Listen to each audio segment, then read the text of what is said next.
Bonjour.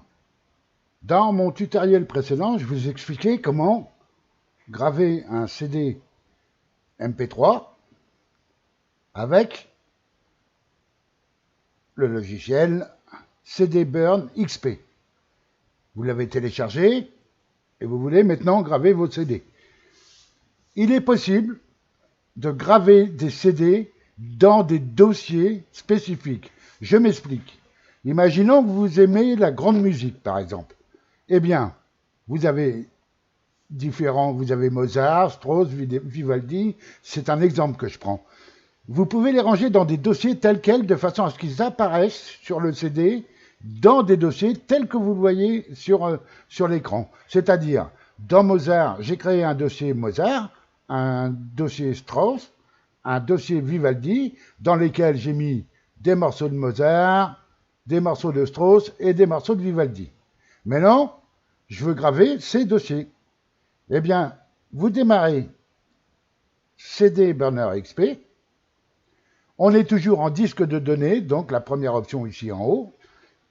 Disque de données et compilation de MP3. Vous la sélectionnez. Vous cliquez sur OK. Et maintenant, ici, vous allez, alors si vous êtes sur l'accueil comme ceci, vous allez dans le dossier musique. Et vous y retrouverez les dossiers que vous avez créés. Dans notre cas, Mozart, Strauss et Vivaldi. Vous sélectionnez les trois dossiers. Alors vous laissez enfoncer la touche CTRL de votre clavier et vous sélectionnez chaque dossier, comme ceci, et vous les glissez dans la fenêtre du bas, ici.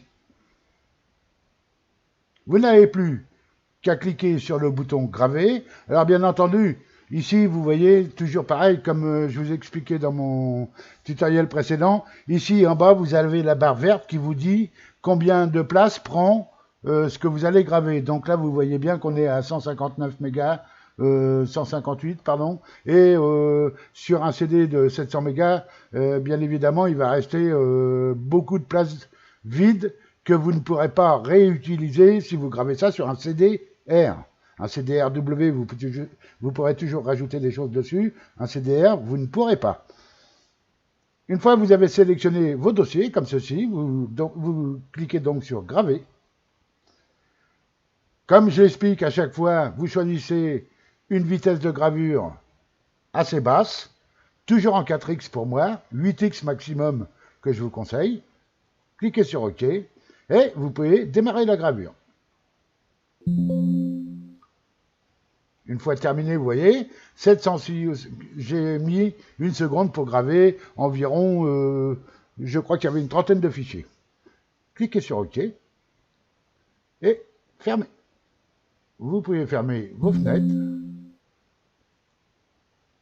Et maintenant, si je vais dans mon lecteur, ici, vous pouvez voir que j'ai bien mes dossiers Mozart, Strauss et Vivaldi avec dedans.